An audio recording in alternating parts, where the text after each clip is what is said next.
सो hi students, आज हम देखेंगे इलेक्ट्रोकेमिस्ट्री चैप्टर का एक टॉपिक दैट इज़ इलेक्ट्रोलिसिस।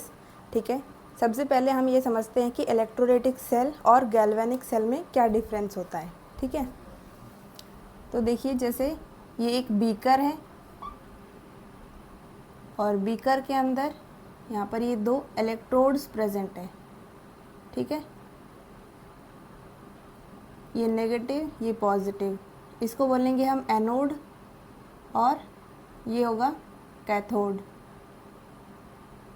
ठीक है, और यहाँ पर है एक इलेक्ट्रोलाइटिक सॉल्यूशन और इसमें एक पॉजिटिव आयन होगा और दूसरा होगा नेगेटिव आयन। ठीक है, अगर हम इस सॉल्यूशन में, ये इलेक्ट्रोलाइटिक सॉल्यूशन है ना आपका,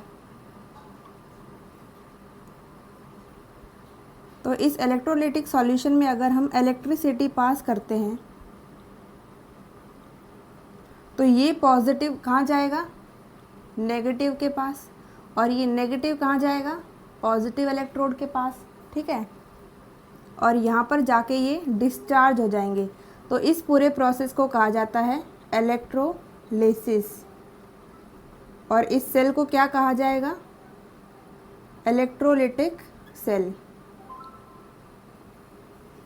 अब देखिए जो इलेक्ट्रोलाइटिक सेल होता है ना, इसके अंदर क्या होता है कि electric energy is converted into chemical energy, और जो गैल्वेनिक सेल होता है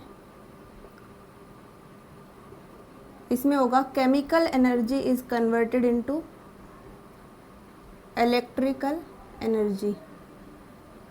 ठीक है, तो हमें इलेक्ट्रोलिसिस पढ़ना है आज, तो इलेक्ट्रोलाइटिक सेल की ही बात करेंगे। ठीक है,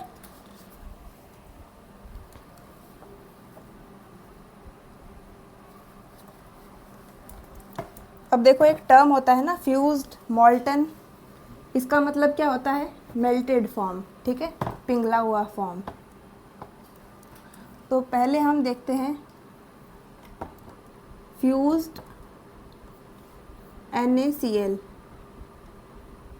फ्यूज्ड NaCl यानी कि मॉल्टन, या फिर सिंपल लैंग्वेज में बोले तो इसे मेल्टेड भी बोल सकते हैं। ठीक है, पिघला हुआ नमक। तो NaCl को देखिए, एक तो इसमें होगा Na पॉजिटिव और दूसरा क्या होगा, Cl नेगेटिव। ठीक है, यही हमारे पास बीकर है, ये है हमारे पास एनोड और ये दूसरा है कैथोड।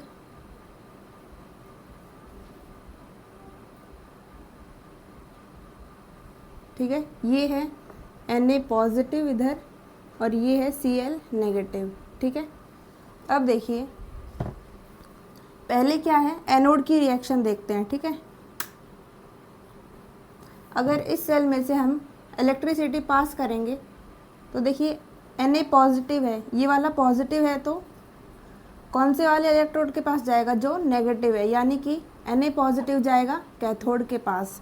ठीक है, तो हम पहले कैथोड की रिएक्शन देख लेते हैं, कैथोड में क्या होगा।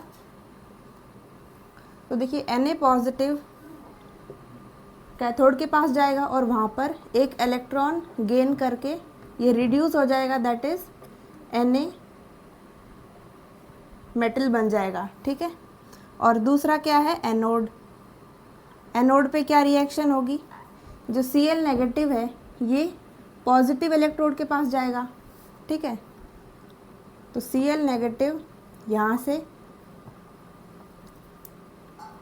ये इलेक्ट्रॉन रिलीज़ करेगा। ठीक है, Na पॉजिटिव ने तो इलेक्ट्रॉन गेन किया है और क्लोरीन जो नेगेटिव है ये इलेक्ट्रॉन रिलीज़ करेगी, दैट इज़ यहाँ पर Cl2 बनेगा, क्योंकि आपको पता है कि जो क्लोरीन गैस है वो एक डाई एटॉमिक गैस है। ठीक है,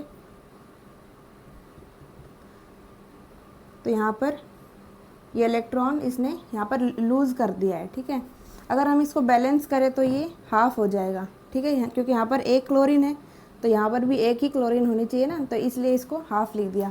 ठीक है, तो अगर हम इस रिएक्शन को सम अप कर देते हैं तो क्या बनेगा, देखिए ये इलेक्ट्रॉन कैंसिल हो गया, ठीक है।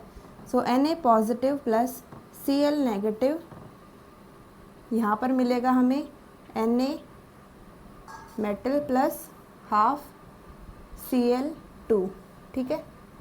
अगर आपसे पूछे क्वेश्चन में कि जब फ्यूज्ड NaCl का इलेक्ट्रोलिसिस होता है तो कैथोड पे क्या मिलता है हमें, तो हमें यहाँ पर मिलेगा Na सॉलिड, ठीक है, सोडियम, और एनोड पे क्या मिलेगा, क्लोरीन गैस रिलीज़ हो जाएगी, ठीक है, Cl2 गैस रिलीज्ड। अगर हम NaBr की बात करें तो इसमें भी सेम ऐसे ही होगा कि कैथोड पे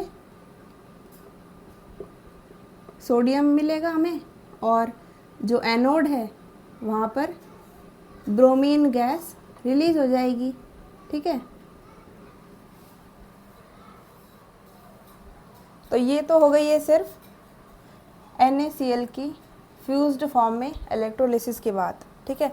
अब हम देखेंगे एक्वस NaCl, यानी कि नमक के साथ इसमें पानी भी होगा, ठीक है।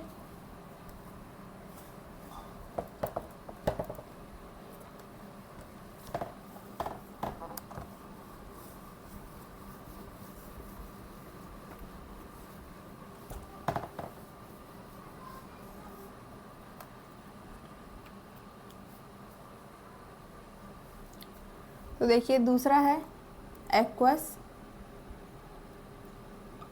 NaCl।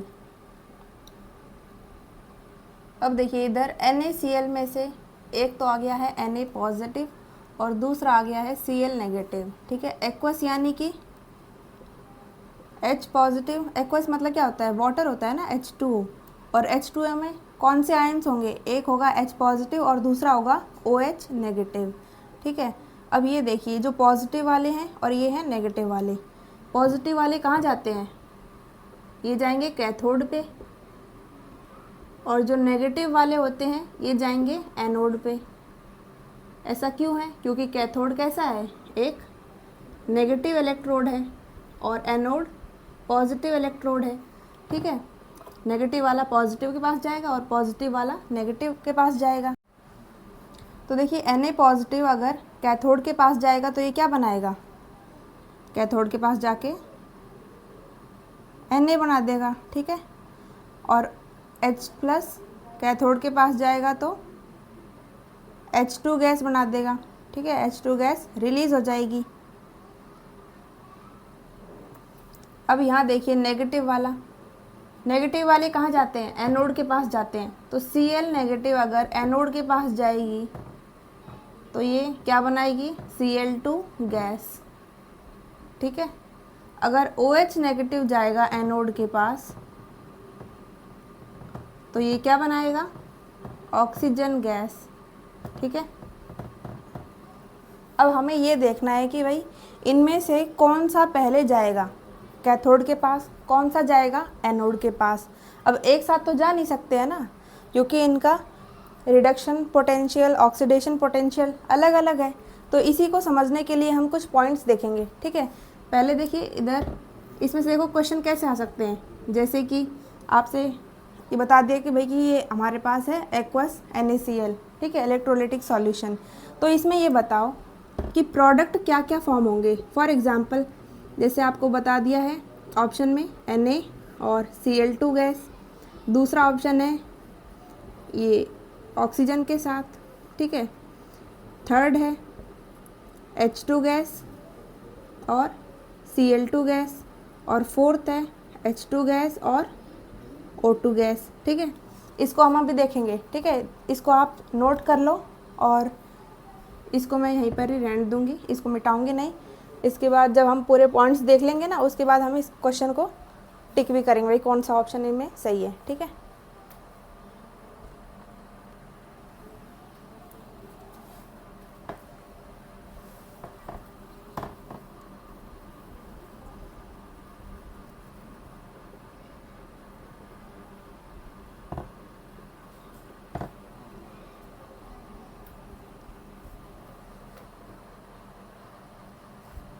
तो देखिए इसमें फर्स्ट पॉइंट एक आता है, यहाँ पर पहले मैं लिख देती हूँ, उसके बाद समझाऊंगी, ठीक है। So reduction potential of H2O is greater than reduction potential of first, second and 13 groups. अब देखो फर्स्ट, सेकंड और 13 ग्रुप में जो भी एलिमेंट्स हैं उनका जो रिडक्शन पोटेंशियल है उससे काफ़ी ज़्यादा रिडक्शन पोटेंशियल होता है किसका, वाटर का, ठीक है। तो इसका मतलब क्या है, जिसका रिडक्शन पोटेंशियल ज़्यादा उसी का ही रिडक्शन होगा, ठीक है।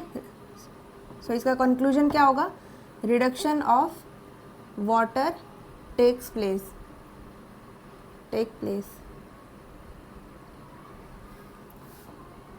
देखो रिडक्शन कहाँ पर हो रहा था, रिडक्शन हो रहा था कैथोड पे, ठीक है। देखा था ना, कैथोड पे Na पॉजिटिव इलेक्ट्रॉन लेता है और Na बना लेता है, यहाँ पर इसका हो गया है रिडक्शन, ठीक है। तो reduction of H2O take place at cathode, यानी कि कैथोड पे कौन जाएगा, पॉजिटिव आयन जाएंगे। तो वाटर के पास पॉजिटिव आयन कौन सा है, H पॉजिटिव, तो वो कैथोड पे जाके H2 गैस रिलीज़ कर देगा, ठीक है। और जो दूसरा पॉजिटिव आयन होगा जो कि है फर्स्ट, सेकंड और 13 ग्रुप में से कोई सा एक, जैसे कि Na पॉजिटिव, इसका रिडक्शन नहीं होगा, ठीक है। इस बात का आप समझ गए। एक बार फिर से बता देती हूँ मैं, अगर ग्रुप नंबर 1, 2 और 13 इनमें से अगर कोई भी एलिमेंट है, ठीक है, इनका अगर कोई भी पॉजिटिव आयन हमारे पास दे रखा है तो उसका रिडक्शन नहीं होगा, ठीक है, क्योंकि जो वाटर है उसका रिडक्शन पोटेंशियल ज़्यादा होता है as compare to these groups, तो इसीलिए वाटर का ही रिडक्शन होगा, ठीक है। वाटर में H पॉजिटिव होता है, H पॉजिटिव कैथोड पे जाएगा और H2 गैस वहाँ से रिलीज़ हो जाएगी, ठीक है। ये हो गया आपका फर्स्ट पॉइंट। दूसरा देख लेते हैं। ये तो हो गई है कि भाई रिडक्शन पोटेंशियल है वाटर की ज़्यादा। अब हमें ये भी देखना है ना कि वो ऐसे कौन से एलिमेंट्स हैं जिसके कंपैरिजन में वाटर का जो रिडक्शन पोटेंशियल है वो कम होता है। तो दूसरा क्या है, reduction potential of water is less than the reduction potential of groups other than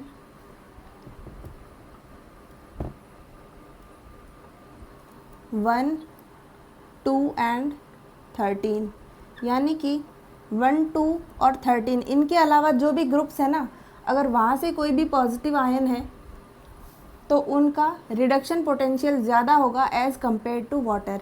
for example जैसे Cu2 पॉजिटिव हो गया, ठीक है, Au2 positive, Zn2 positive etcetera, ठीक है। तो इनका रिडक्शन पोटेंशियल ज़्यादा होता है वाटर के कंपैरिजन में, ठीक है।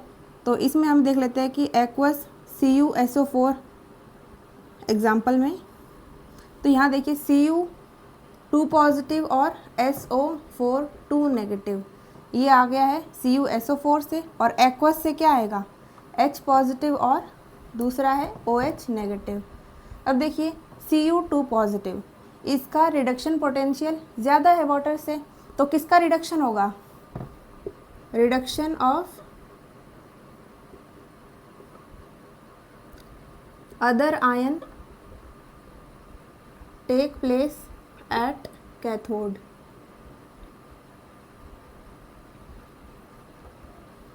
तो यहाँ पर Cu2 पॉजिटिव है और एक H पॉजिटिव है, ये दो पॉजिटिव आयन्स है, तो रिडक्शन होगा Cu2 पॉजिटिव का और वाटर का रिडक्शन नहीं होगा। तो हमें कैथोड पे क्या प्रोडक्ट मिलेगा, दैट इज़ कॉपर। ठीक है, यहाँ पर वाटर का रिडक्शन नहीं होगा, जो दूसरा आयन होगा उसका रिडक्शन होगा। ठीक है, तो इसी के साथ साथ हम इसको भी देख लेते हैं। अब देखिए एक्वस NaCl था ना ये, यानी कि Na किस में आ गया, फर्स्ट ग्रुप में आ गया, यानी कि वाटर का रिडक्शन पोटेंशियल ज़्यादा है। ठीक है, तो H पॉजिटिव का रिडक्शन होगा, यानी कि H2 गैस हमें मिलेगी। तो ये Na वाले तो यहीं पर ही कैंसिल हो गए। ठीक है, बचे ये दो, यहाँ से आपको पता चल गया कि भाई H2 गैस रिलीज़ होगी। अब ये देखते हैं कि Cl2 रिलीज़ होगी या फिर ऑक्सीजन रिलीज़ होगी। ठीक है, इनको समझने के लिए हम अगले पॉइंट्स पे चलेंगे।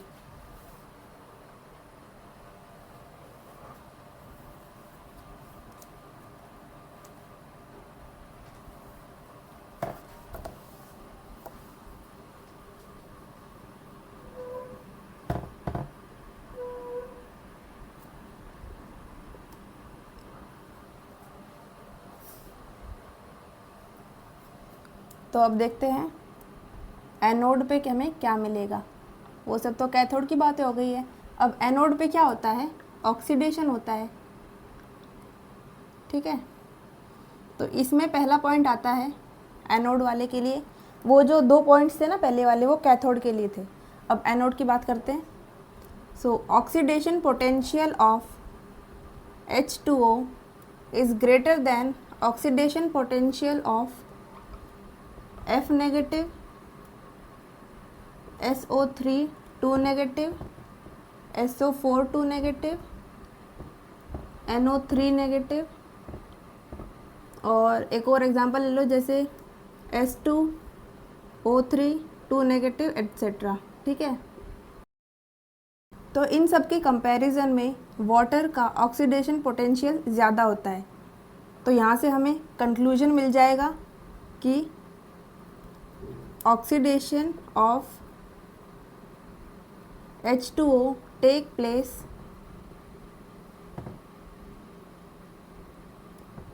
एट एनोड, जिसका ऑक्सीडेशन पोटेंशियल ज़्यादा उसी का ही ऑक्सीडेशन होगा। ठीक है, अब देखिए वाटर था हमारे पास। ठीक है, एक तो था H पॉजिटिव, H पॉजिटिव की बातें तो हो गई है।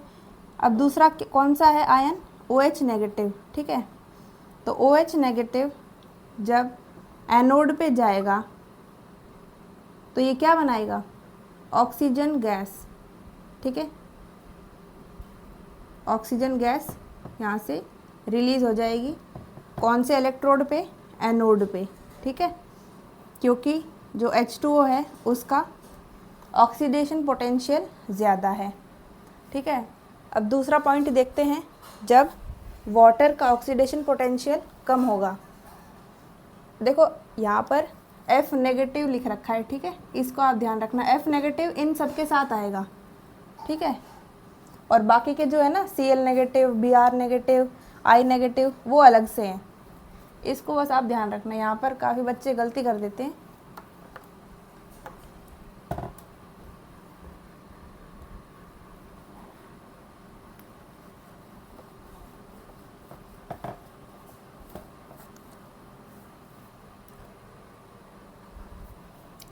तो इसमें दूसरा पॉइंट है oxidation potential of water is less than oxidation potential of Cl negative, Br negative, I negative. ठीक है, तो अब मैंने आपको बताया था ना F जो नेगेटिव है वो तो पहले वाले में जाएगा। ठीक है, जो SO4 2 नेगेटिव थे ना उनके साथ, और बाकी के जो ये हैं 17 ग्रुप के, ये दूसरे पॉइंट में आते हैं। ठीक है, तो इनका अगर ऑक्सीडेशन पोटेंशियल ज़्यादा है तो इनका ही ऑक्सीडेशन होगा, यानी कि हमें प्रोडक्ट में क्या मिलेगा, Cl2 गैस। ठीक है, Br2 gas, bromine gas, iodine, ये सब हमें प्रोडक्ट में मिलेगा। कहाँ पर ऑक्सीडेशन कहाँ पर होता है, एनोड पे होता है। तो ये सारी गैसेस कहाँ पर रिलीज़ होंगी? एनोड पे होंगी। ठीक है, अब एक एग्जांपल देख लेते हैं हम। तो देखिए एग्जांपल के लिए यही क्वेश्चन देखते हैं। ठीक है, अब देखो ये दो ऑप्शन तो कट हो गए थे। ठीक है, और ये दो बचे हैं। अब इनमें देखिए हमें ये कंफर्म है कि H2 गैस रिलीज़ होगी कैथोड पे, और एनोड पे कौन सी गैस रिलीज़ होगी। अब देखिए यहाँ पर क्या है, एक Cl नेगेटिव है। ठीक है, NaCl में से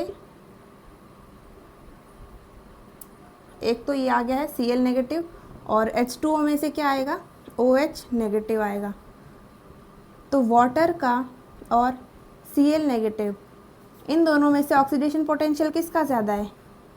Cl नेगेटिव का। तो यानी कि ऑक्सीडेशन किसका होगा? क्लोरीन का ही। तो एनोड पे हमें मिलेगी क्लोरीन गैस। ठीक है, Cl2 गैस। तो इसका करेक्ट आंसर कौन सा हो जाएगा? थर्ड वाला हो जाएगा। ठीक है, ऑक्सीजन नहीं होगी इसमें। ऑक्सीजन कब होती? जब F नेगेटिव और SO42 negative, SO32 negative, NO3 negative, ठीक है, H2O3 2 नेगेटिव, ये सभी आयंस होते। लेकिन यहाँ पर है Cl नेगेटिव, तो इसी का ही ऑक्सीडेशन होगा। तो देखिए यहाँ पर जो भी हमने पढ़ा है अभी, ये सभी पढ़ा है एक इनर्ट इलेक्ट्रोड के लिए। ठीक है, इनर्ट इलेक्ट्रोड क्या होते हैं? जो रिएक्शन में पार्टिसिपेट नहीं करते। ठीक है, और इनर्ट इलेक्ट्रोड का एक एग्जाम्पल बताइए आप। तो एग्जाम्पल इसका होगा प्लेटिनम इलेक्ट्रोड। ठीक है,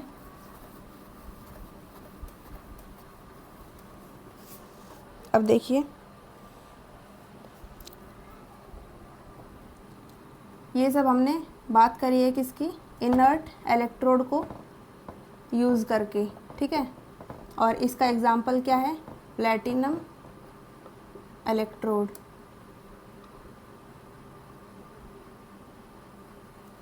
अगर हम कॉपर का एक इलेक्ट्रोड ले लें तब क्या होगा? तो ये भी रिएक्शन में जाएगा। ठीक है, अगर इनर्ट इलेक्ट्रोड नहीं है यानी कि वो रिएक्शन में पार्टिसिपेट नहीं कर रहा है, अगर हम दोनों इलेक्ट्रोड में से किसी एक को कॉपर इलेक्ट्रोड मान लेते हैं, ठीक है, तो वो क्या होगा? एक्टिव इलेक्ट्रोड होगा, यानी कि वो रिएक्शन में पार्टिसिपेट करेगा। ठीक है,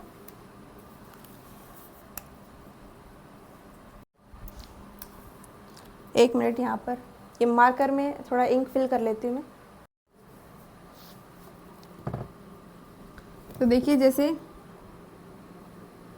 ये है हमारे पास बीकर, और ये है कॉपर का इलेक्ट्रोड। ठीक है,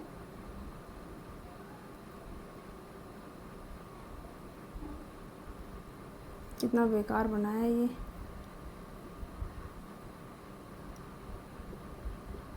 ठीक है, ये है कॉपर का, और इसमें है एक सॉल्यूशन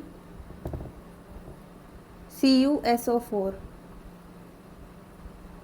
ठीक है, अब देखिए ये जो इलेक्ट्रोड है कॉपर का इलेक्ट्रोड, ये भी पार्टिसिपेट करेगा रिएक्शन में। तो यहाँ से Cu2 पॉजिटिव आयंस निकलेंगे, और ये जाके डिपॉजिट कहाँ हो जाएंगे? नेगेटिव वाले इलेक्ट्रोड पे, क्योंकि ये वाले पॉजिटिव हैं, तो पॉजिटिव वाले नेगेटिव वाले के पास जाएंगे। तो यहाँ पर जाके ये डिपॉजिट हो जाएगा। ठीक है, ये तो हम प्योरीफिकेशन में भी देखते हैं ना। तो ये कैसा है? ये इलेक्ट्रोड है इम्प्योर।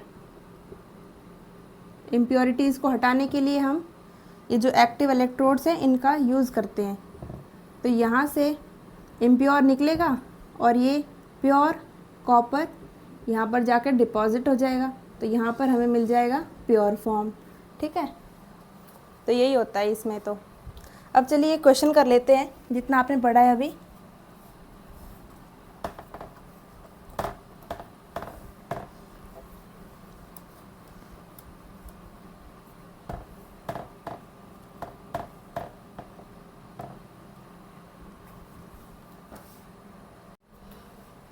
सो ये है आपके पास question, during the electrolysis of the aqueous solution of CuSO4 using platinum electrode, यानी कि इनर्ट इलेक्ट्रोड है, the reaction taking place at the anode electrode is. तो हमें बताना है कि ये चारों रिएक्शन में से कौन सी रिएक्शन एनोड इलेक्ट्रोड पे होगी। ठीक है, तो देखिए ये है एक्वस सॉल्यूशन ऑफ CuSO4। ठीक है, तो यहाँ पर हमें एक तो मिलेगा Cu2 पॉजिटिव और दूसरा होगा SO4 2 नेगेटिव, और एक्वस से आएगा H पॉजिटिव और यहाँ से OH नेगेटिव। ठीक है, अब देखिए ये है और ये है। ठीक है, अब हमने पढ़ा था 1, 2 और 13 ग्रुप के जो एलिमेंट्स हो गए, अगर वो हैं तो वाटर का रिडक्शन होगा, लेकिन जो Cu2 पॉजिटिव है ये ना तो फर्स्ट में आता है, ना सेकंड में आता है, ना ही 13 ग्रुप में से आता है। ठीक है, ये तो डी ब्लॉक एलिमेंट है, तो इनमें से किसका रिडक्शन होगा, दैट इज़ Cu2 पॉजिटिव का रिडक्शन होगा कहाँ पर, कैथोड पे, और यहाँ से हमें मिल जाएगा Cu सॉलिड फॉर्म में। ठीक है, नेक्स्ट आता है SO4 2 नेगेटिव और OH नेगेटिव, यानी कि हमने एनोड वाला जो फर्स्ट पॉइंट पढ़ा था ना कि H2O का ऑक्सीडेशन पोटेंशियल ज़्यादा होता है F नेगेटिव, SO4 2 नेगेटिव, ठीक है, SO3 2 नेगेटिव, NO3 नेगेटिव, ये सब पढ़ा था ना। तो वाटर का ऑक्सीडेशन पोटेंशियल ज़्यादा है, यानी कि ऑक्सीडेशन किसका होगा, वाटर का होगा, और ये एनोड पे जाके ऑक्सीडाइज होके ऑक्सीजन गैस रिलीज़ कर देगा। ठीक है, तो हमें देखना है एनोड का रिएक्शन, यानी कि हमें देखना है कि भाई कौन से ऑप्शन में ऑक्सीजन रिलीज़ हो रही है। तो देखिए यहाँ पर कोई ऑक्सीजन दिख रही है आपको, नहीं दिख रही, तो ये आपका आंसर नहीं होगा। यहाँ पर देखिए, यहाँ पर भी नहीं है, थर्ड वाले में है, ये ऑक्सीजन गैस रिलीज़ हो गई, यहाँ पर भी नहीं है ना, यहाँ पर तो H2 गैस रिलीज़ हो रही है, तो ये गलत है आपका, और ये वाला आपका सही हो जाएगा। ठीक है, सी वाला ऑप्शन आपका करेक्ट है। तो ये है आपका concept of finding products of electrolysis. So I hope आपको समझ में आया होगा। सो ऐसे पढ़ते रहिए। Thank you.